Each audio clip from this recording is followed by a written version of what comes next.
Hello and welcome to the 3 a.m. podcast, the podcast where we interview the most hardworking musicians and music industry leaders in the game. Today's sponsor is Music Bolt, the world's most interactive, immersive, and simple way to learn how to play a variety of instruments.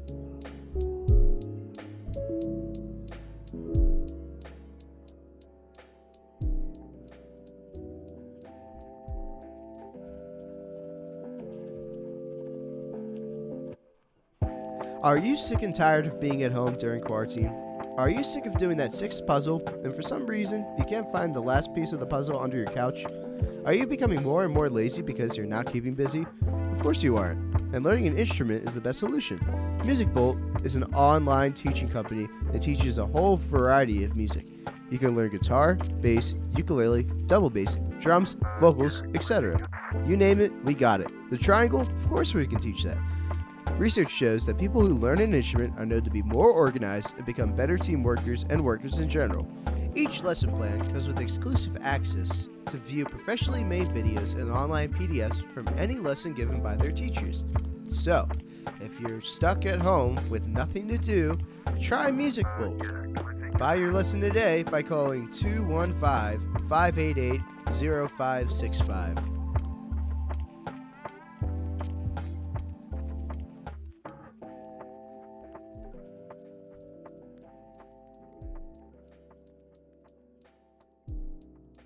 And so, allow me to introduce Berklee College music student Jakov Naumoski, all the way from Macedonia. Jakov is an incredible guitarist and the leader of the band Lincoln Letter. Welcome, Jakov. How are you? How you doing? Thank you. I'm doing good. I'm doing Yeah, man. good. These are pretty crazy times, but I'm trying my best to keep sane in Dude, isolation. Absolutely, yeah. Dude, it's absolutely insane what's going on right now. Yeah. But yeah, dude, what time is it down there? It's 10 p.m. It's 10 Dude, p.m. And for you, it's so crazy. 4, right? It's like, it's 4 o'clock. It's like, I guess it's like dinner or something. I don't know. It's not really dinner, but yeah, dude, it's so crazy. So I'm glad that you're you're the first person on this podcast, dude. Yeah, it's a I'm huge honored. honor, I'm sure. Yeah. I'm really honored. Dude, yeah. How are you doing? Are you staying home? You keeping safe? yeah, dude, I'm staying home. I've been really keeping busy. I've been trying to keep busy as much as possible, and I'm trying to make my own company for online music teaching, because this is the best time to do it, because everyone's at home, everyone's bored, no one wants to take care of their kids all day, so they'll do whatever they can to to get music lessons or someone to give them a little attention, especially because they're just always at home and stuff. So it's pretty great. Yeah, but and I'm starting this podcast because I always wanted to do something like this. I went to Temple University before I went to Berklee, and I was always thinking about doing the radio station that they have there and doing stuff like that. But I transferred to Berklee the next semester, so yeah, now I'm here. Yeah, and I'm doing this right from home, because everyone else is from home.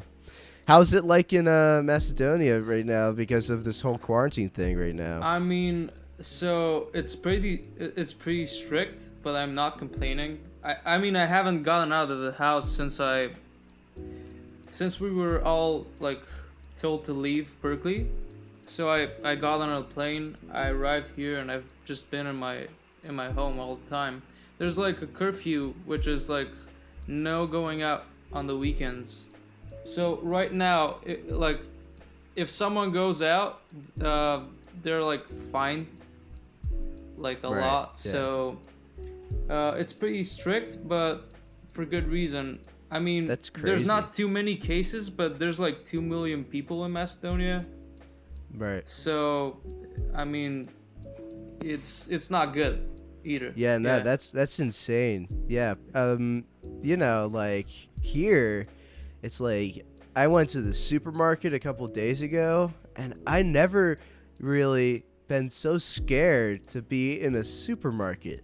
Like, everyone was like, scared to be around each other. It's the strangest thing. I've never experienced anything like that. I was on the highway as well, and I was like one of like 3 people on the highway, like driving to my mom's house. Yeah. It was like, how crazy I felt like it was an apocalypse. Yeah. It's like, it's so crazy. It's like all of these things. You see something like this in the movies, and you're watching that movie, and you're like, oh, this is fantasy. This ain't happening in real life. Well, no, it is. Like, that supermarket situation. I was already like starting to imagine like a post-apocalyptic supermarket scene or something like that. Yeah. Yeah, dude. I felt like I was in an episode of like The Walking Dead or something. It was man. Crazy. Yeah, man. So, I know this whole quarantine's happening, but I've never been to Macedonia. What is there, that to do that I can't do anywhere else? Is there anything like any foods, anything? I don't know. Well, how old are you? I'm about 19. Yep. Yeah, so you can drink here.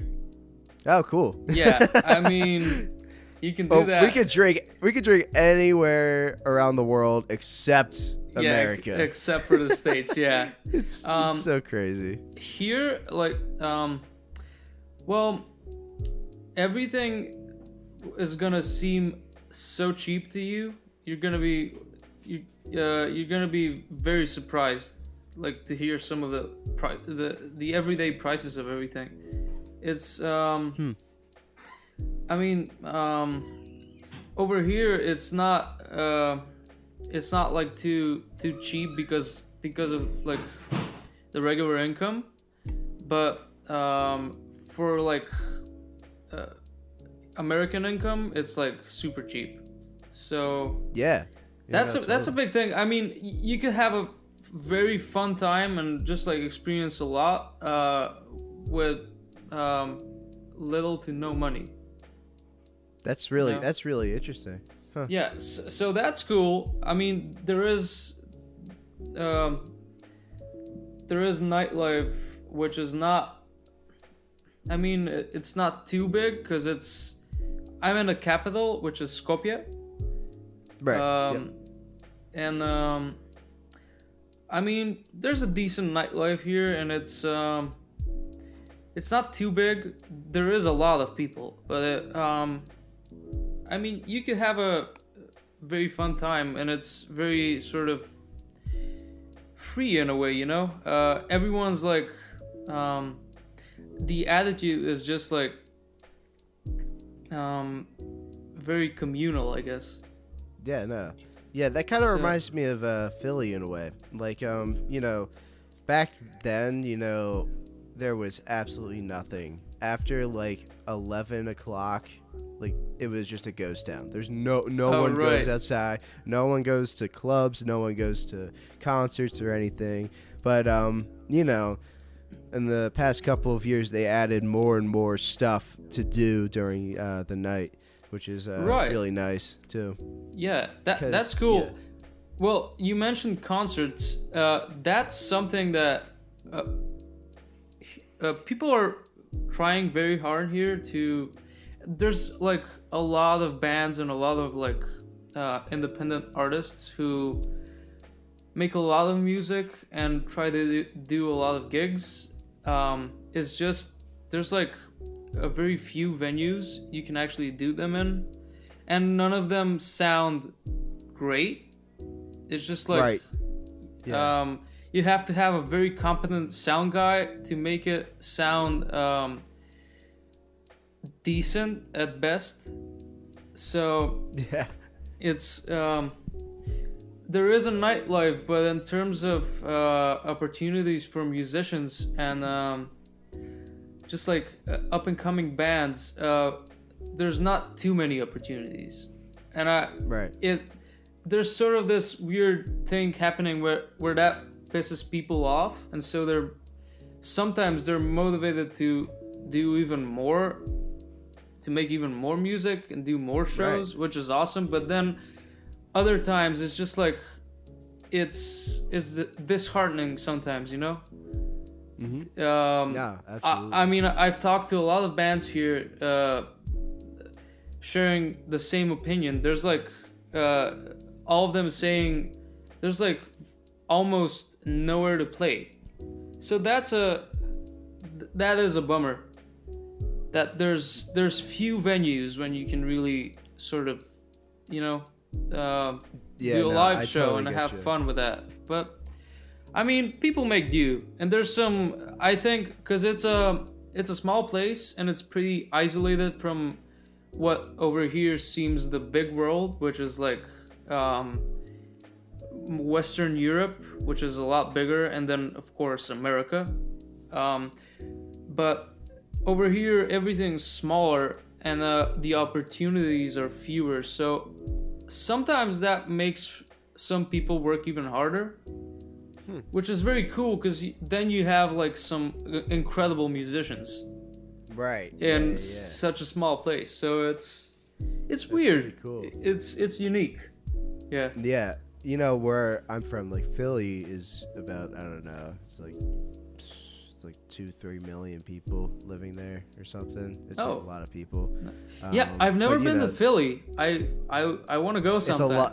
It's a lot bigger than Boston. Like Boston's like Philly could literally just engulf Boston. It's like but nice. You know, New York could probably engulf Philly. It's like those are the like New York is so crazy, but Philly, you know, that's really great because, you know, you got different parts. You got the Italian market, and you got all your really good Italian foods and stuff there. Oh, that's awesome. There's some music venues there that I played at, like Connie's Rick Rack and other things. You know, you also have Chinatown and Center City and Fishtown and other places like that, which is really nice. But, you know, it's not like just, you know, you got Center City, Boston, and then, you know, you got Cambridge and stuff, and then that's about it. But Boston's so much smaller than Philly. It did seem small when I first got there, because my previous American experiences up until that point had been New York and Ohio. So Ohio was pretty small where I was, but then New York is just this humongous place full of so much people, and it's just I wouldn't say it was underwhelming when I got to Boston, but it was definitely like I mean, like, New York is so overwhelming that when you get to Boston, it's just like, this is so much more calm, and it's just like so great. No, for sure, I totally get you about that. But, so like, I'm sorry. There is a bunch going on in Boston as well, which I was surprised to see, and I was very glad. There's a lot of shows happening there. Yeah. I mean, there was a lot of shows happening there before everything went to shit. That's right. Yeah, no, this is the worst. I'm just hoping that I'm just hoping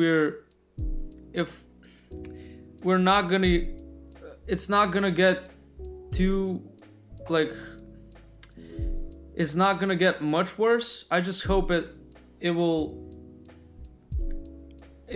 peak in a short time and then decrease, because otherwise this is crazy. If this gets to a point where they're gonna cancel fall semester, I don't even know what I'm gonna do next. Like, the reason why I went to Boston and to go to Berklee was to meet other people. Like, I didn't go there to learn. I mean, I went there to meet people and network and do all this stuff so I can do stuff like this. You know? Of course, You know. I mean, I guess you could do that to a lesser extent, but still, you could do that online, and I'm super. I mean, it's sort of like a funny argument to make, but it's just like, if this was happening like 20 years ago, it would be so much more depressing just because not like now almost everyone on the planet has access to internet, so everyone's connected, but it's so you don't really, although there is like that sense of like I miss my friends, I want to see people in person, all that, at least you still get to communicate pretty well, I think.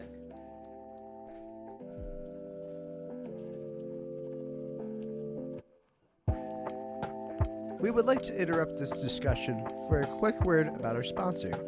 Music Bolt is a cheap, reliable, and super easy way to take online music lessons. They vary from classical to hard rock and to pop in production. I know that you're sitting in your room right now, probably wasting time playing video games or something.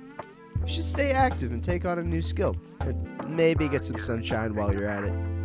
Call us at 215-588-0565 for some amazing online music lessons at Music Bolt.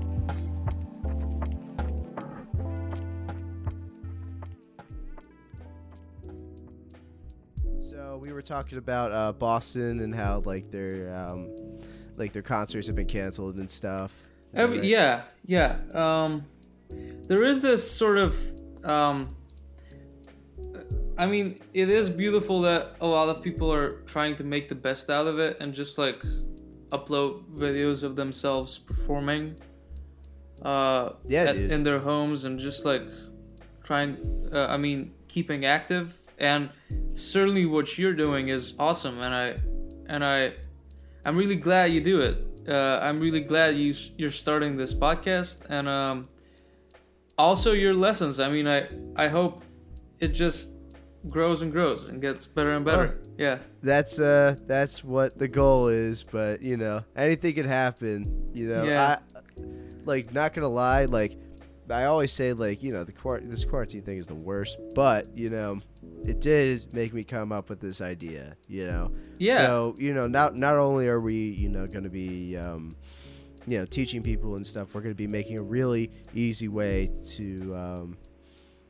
we're making an application basically for your phone, for your Android, whatever you use. Nice. And it's just a really simple way to schedule a music lesson with any teacher, which is really great. That's awesome, man. So it's like you can schedule it for like an hour in advance or something. Mm-hmm. And you know, just like almost like reserving for a meal at like at a restaurant. Right. Yeah, that's which is really cool. Awesome. So, you know, anyways, you know, we met each other in year training 4. Yeah. Which is a pretty crazy class, you know. Yeah. It's just crazy for me because I don't know how it is for you, but for me, you know, I'm so used to like, you know, everyone. I went to a public school, you know, in Pennsylvania, and everyone there, you know, they were from the same little town in Pennsylvania. And, you know, now that I'm in a small class where I'm like one of the only people from the U.S., it's just really insane. That must be crazy. Like, jump to that. I was thinking about how many, like, it is very different for everyone that's like coming from abroad to the States. For me, it's certainly like nothing I've ever seen. But I was thinking like how weird it must it be for like some American people who are so used to like who are used to you know, just having an enclosed education with American like, people. It's this incredibly diverse community of like literally everyone in the world. So it's crazy, but I really like that. I mean, I really enjoy that it's so diverse. Oh yeah, that's like one of the big things I love about Berklee, because like, you know, I always just meet people from, you know, like met someone from, you know, my bassist for my new group, he's from Hong Kong, and you know, my there's a couple other people I know from like Australia or I don't know, like Mexico. It's just like That's all over yeah. the place. It's really crazy. So Yeah.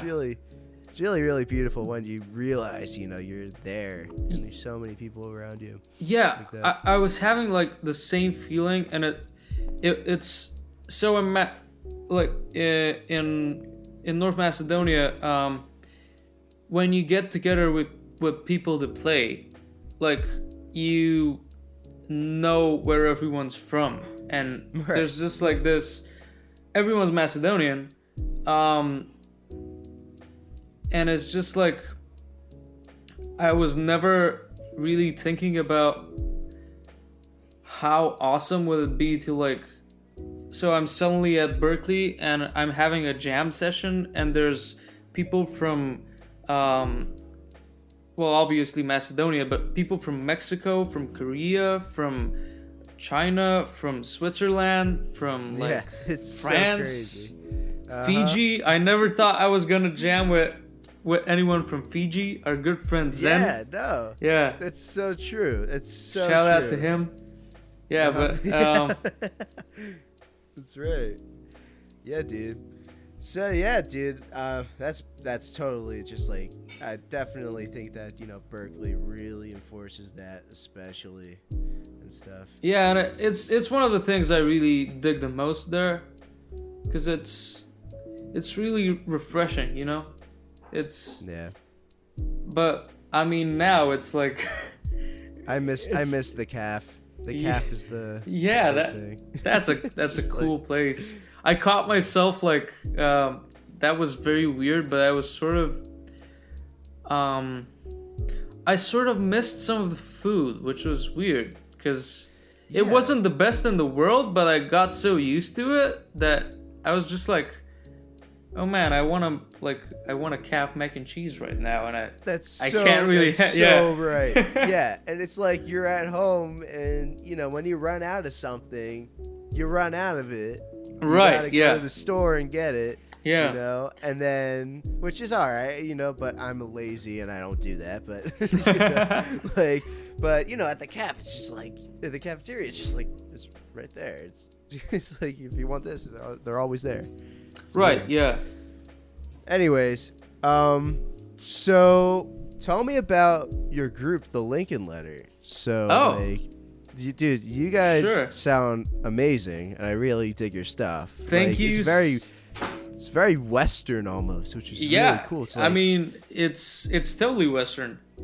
yeah, dude. and how'd you get that sort of sounds? I'm just wondering. It was it totally wasn't like right away something that just it was something that developed over a long time.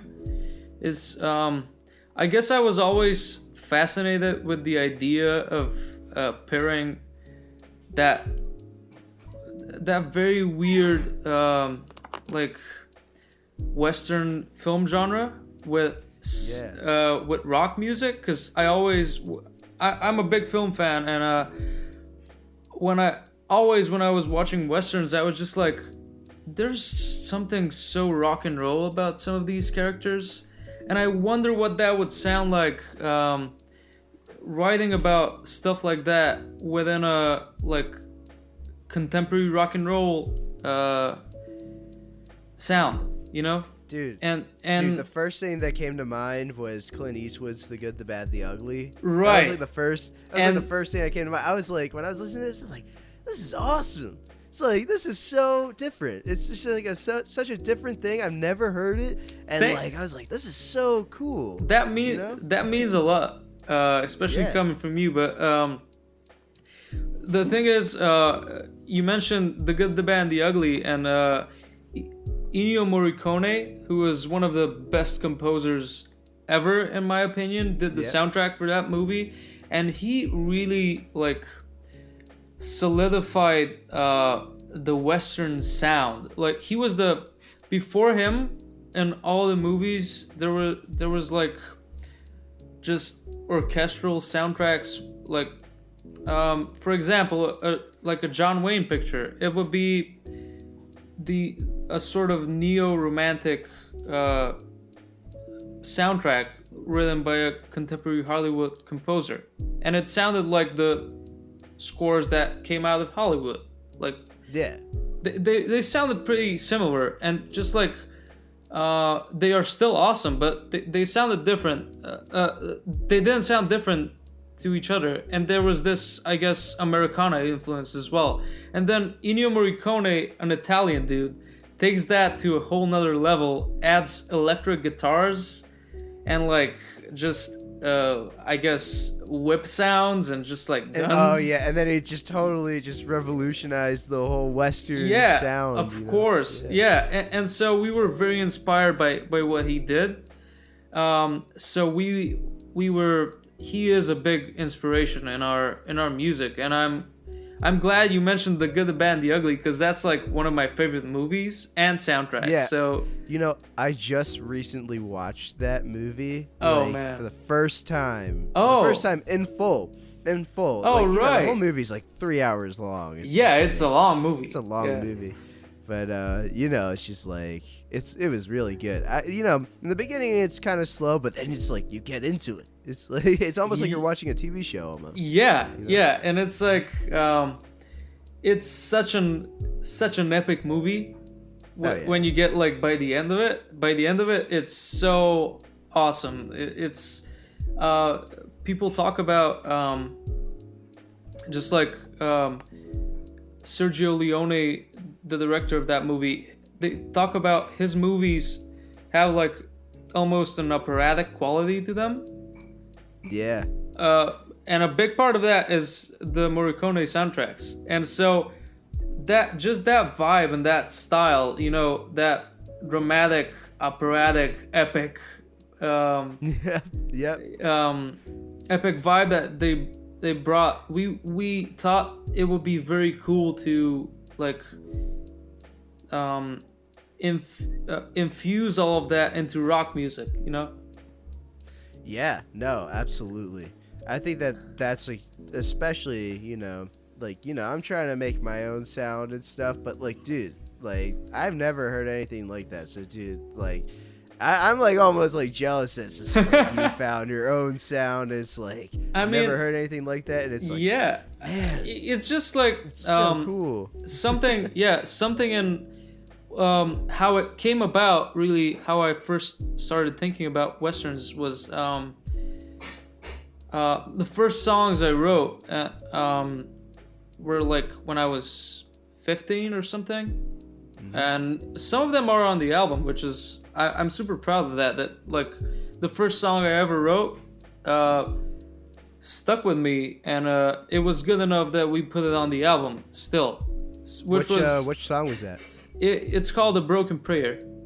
Okay, I thought you were gonna mention "The Man Who Became Legend." No, that's like super cool. That was actually like one of the later ones. Oh really? Because as I mentioned, the Western didn't come right away. Like first, It was me dealing with heartbreak and just having no other way to cope with it except for trying to write songs.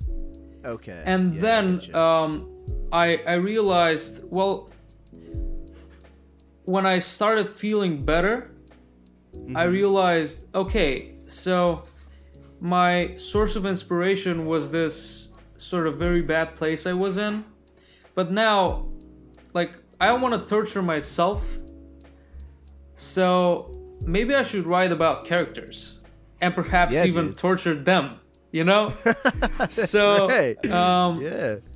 So when I started thinking about writing character songs, I was also I happened to watch a lot of Western movies in that time. I actually, my grandpa, who was a big Western fan, he always, well, his generation, like, I'm sure it's like that in the States, but even here in Europe, like, everyone watched Westerns. Yeah.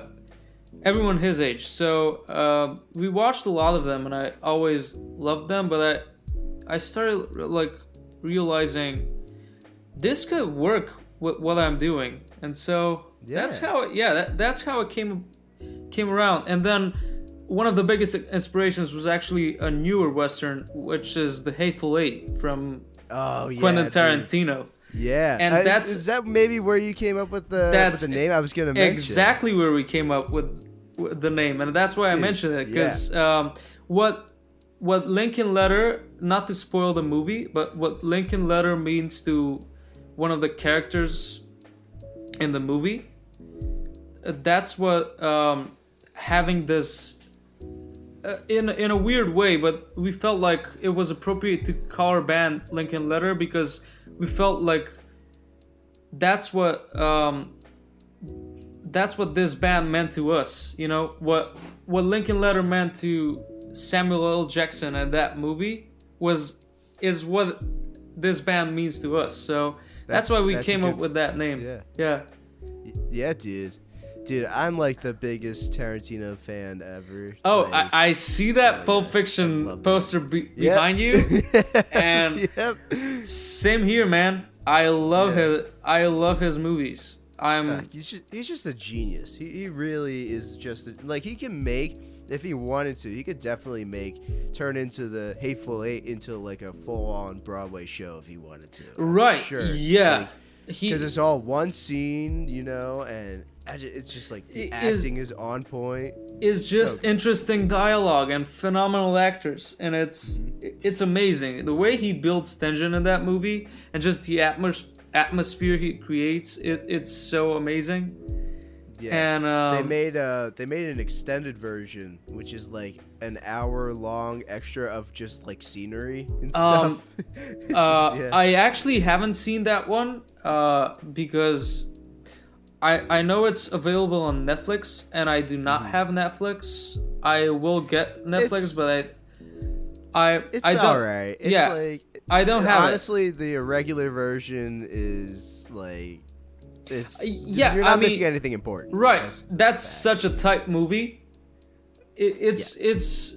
I mean, I named my band after something that happens in the movie, so it's one of my all-time favorite Tarantino movies, and perhaps even like all-time favorite movies. Yeah. And it's such a tight movie in my opinion. I know some people, when it came out, some people didn't like it, but I thought it was like some of his best work yet, and definitely. Oh, I loved it. In terms of dialogue, which is the thing people praise most about Tarantino, in terms of dialogue, it's very close to being his best movie. Dude, yeah, absolutely. Yeah. So, we're going to change the topic here. So, I'm starting this new thing called Wind the Clock. So, this is basically where you're going to take me back to the beginning of when you really started getting into music. So, basically just tell me, you know, when you started, you know, who you were influenced by, you know, all that. Sure thing, man. Let's see here. I started playing. Actually, the first instrument I picked up was the classical guitar. Okay. And I've played classical guitar for like 10 years now, 11 maybe. And electric is something that came a few years after that. But I was always drawn to like, I always wanted to play electric guitar, because who didn't? Because it's cooler. Cooler. Yeah, but I had this amazing guitar teacher for 10 years. Like throughout my whole education outside of Berklee, he was my guitar teacher. Because I went to when I was in middle school and elementary and middle school, there's like a state program which is like classical music lessons, and then there's I went to the music high school in Skopje, which is basically classical. So that's cool. So, I played we a lot of something like that. I played a lot of classical, and but where I really started falling in love with music was when I guess when I first got into it, one of the first bands I ever got into was the Foo Fighters. Oh yeah. Um, They're good. I mean, I was like maybe 9 or 10, 9, Okay. yeah, and I was kind of blown away by them when I Like was almost because they were so different. I Yeah. totally get you. Yeah, they were different from like classic rock. You know, they do have a lot more. They have a lot of energy going for them, and Like a lot of there's drive. just Yeah, a lot of yeah, drive. they're just like such a tight band. Especially their early albums. Yeah. Especially. Yeah, actually, so they were one of my favorite bands, and I got to see them live when I was like 10 years old, maybe. Yeah. Which was super lucky because I never even imagined that could be possible. Since, I mean, in Macedonia, they still haven't come to play here yet. Not too many big concerts happen. Some do, and some are amazing, but like not too many. Right. So yeah. I went to Paris with my parents, and when I listened to their show and when I saw Dave Grohl on stage, like singing his heart out, and just like, that's when I realized, oh, I want to do that. That's what I. Yeah. Yeah, dude. That's what I want to do in Absolutely. my life. And yeah, man. and I was already playing music, so I guess that's like what made me really stick with like playing and not like decide, okay, I want to do something, I don't know, lamer. Yeah. Because it is awesome. Yeah, dude. So, since this is the first episode, I'm going to wind the clock with you. I'm just going to, tell everyone Yeah, kind of how I I wanna- started. I So, wanted to dude, ask. So, first off, like, I always, whenever someone asks me, like, oh, like, how'd you start off music? Who were you influenced by? I always, like, over-exaggerate. I'm always like, oh, when I was 3 years old, my dad had a convertible and used to blast Led Zeppelin and stuff. I used to, like, Of rock out in the course, back yeah. seat and with, with shades and, those were the days. That's what I knew. I knew right away, but no. Man, Like, yeah, but like once Bonham gets his groove in your head, oh, yeah. you're done. Yeah, Yeah, it's dude. it's for life. Yeah. Absolutely.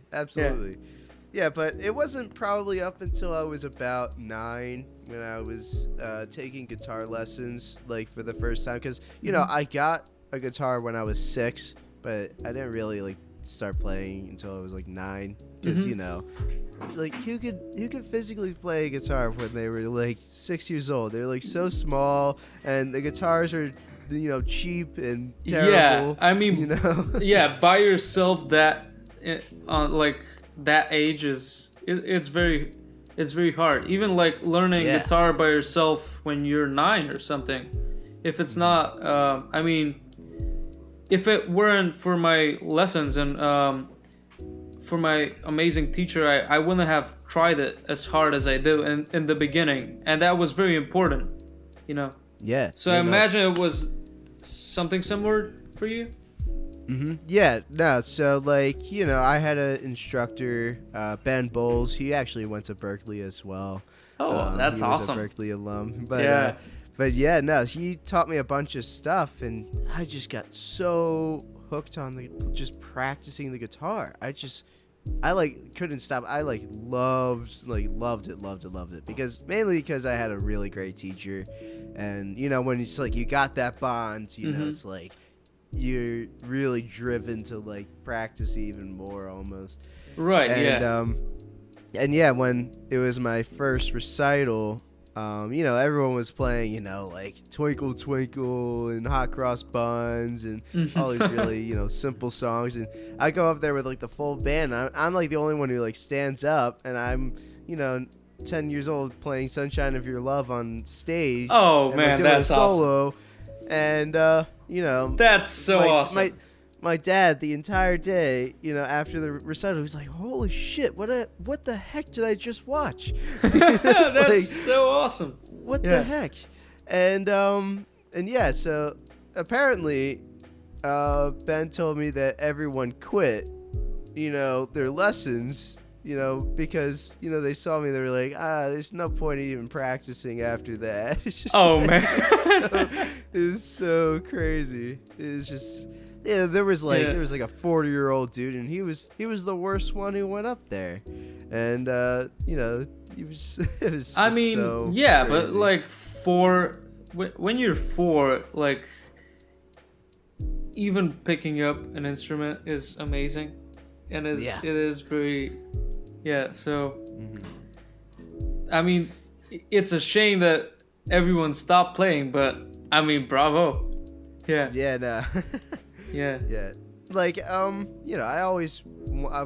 specifically, for some reason, wanted a electric guitar when I was young, because, like, my dad showed me some, like, he didn't show me, but the Led Zeppelin reunion concert was on the TV. Oh, right. And, I saw that, and, I was like, oh, yeah, like, I was kind of into, the electric guitar, especially, the double-necked guitar that Jimmy Oh, Page yeah. always played. I was like, I want one of those. That's such an awesome cool. one. And I asked my dad, I was like, can I have a double-necked guitar? He's like, no, but maybe I could see if I can get you an electric guitar. And he went off and bought the smallest electric guitar you can buy at Guitar Center. And that thing was a piece of shit. It was so bad. But, I loved it.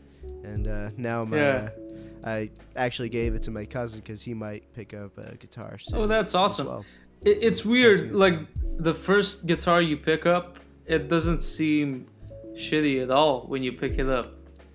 And it probably is. Usually it's because you're too young to, realize it's a shitty guitar. Yeah, but it's like, it would be painful for me to, like, regularly play my oldest guitar, Because it's not good. Absolutely. No, for sure. Wait, I just briefly wanted to mention that, like, there is this sort of very different world that classical musicians come from, and they almost never, like, not almost never, but they usually stick to, like, classical music.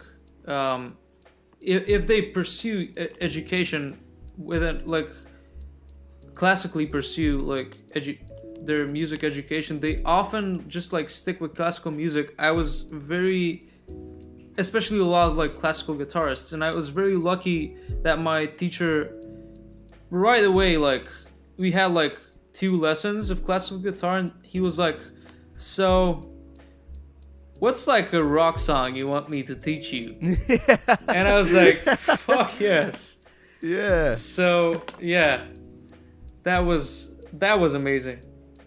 What are some of your, like, influences in terms of, like, just bands you love and musicians? So, I always liked, Zeppelin and stuff when I was, I can like, see a Jimi Hendrix Zeppelin, poster behind you. So actually, even though I have a poster of it, I listened to him a little bit, but I wasn't, like, super influenced by him. I was really influenced by, like, I'm a huge metalhead, so I'm hugely influenced by Metallica. I mean, like, they were probably my biggest influence.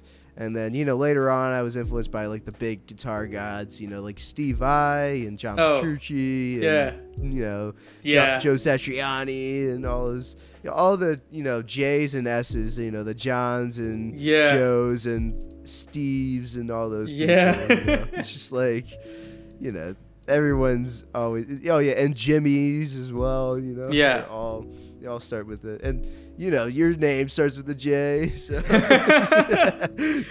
I mean, there's a lot of names that start with J, though. Yeah, true. That's awesome. Metallica is actually, like, what got my roommate that, Peter. Yeah.